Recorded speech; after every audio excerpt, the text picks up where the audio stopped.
Here at Sequential Coffee, it's important for us to know that you have the tools to make delicious coffee at home. So in this episode, we're going to start with your machine. We're going to take it apart, clean it, and we're going to get it ready for making wonderful coffee that you and your family can enjoy together.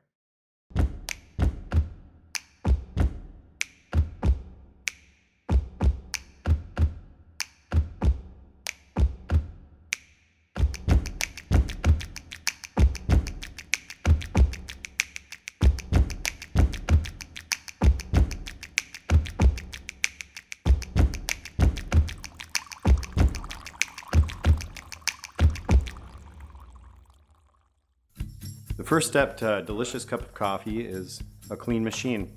We're going to take the coffee machine apart as much as possible without using a screwdriver and use soap and water and clean all of the crevices so that we have a blank slate in which to create a delicious cup of coffee. Now that we've cleaned up the coffee maker, we're going to weigh the water output that we have whenever we're brewing coffee. So a lot of the time it's going to say 10 cups, 8 cups, or whatever on the side of the machine.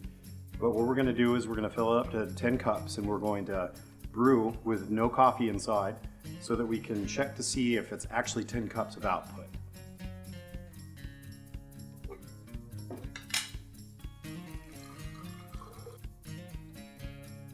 Now that the water has gone through, we're going to see if we have the same amount of output as we had input.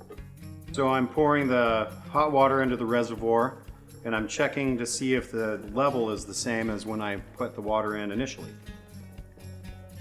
That'll give us a good place to measure from whenever we're brewing the coffee, when we're deciding on the ratio.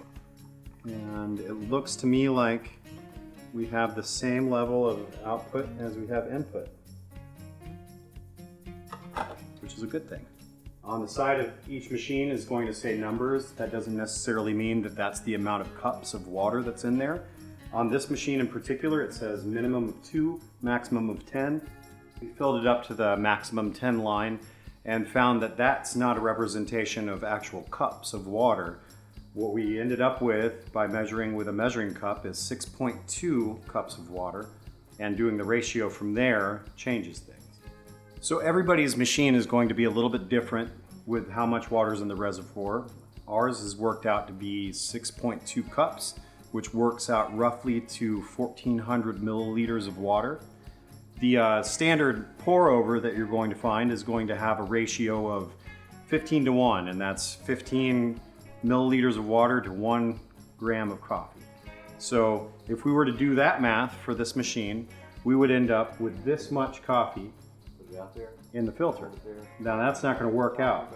Utilizing this much coffee that's freshly roasted is going to end up with a lot of mess. This is going to puff up inside of the machine and it's going to let grounds into your coffee. So we're going to not do that recommended ratio. We're going to cut that directly in half. And by cutting that in half, that gives us enough coffee to work with for a brew, and we can see if that brew is where we want it to be.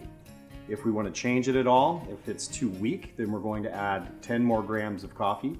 If it's too strong, then we're going to take away 10 grams of coffee until we find the right point. So now we're going to brew some coffee up, and we're going to use fresh water in the reservoir for our brew.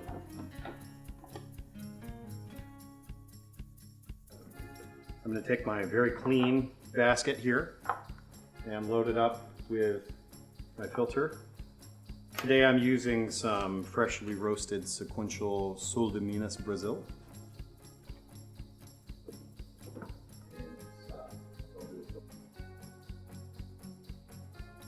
The coffee's all brewed, ready to go. We're going to give it a try.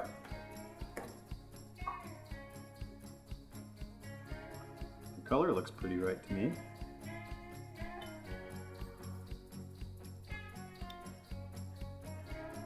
That's dead on. That's dead on.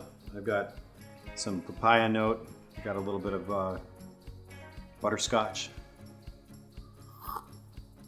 I think I'm going to make some for my crew.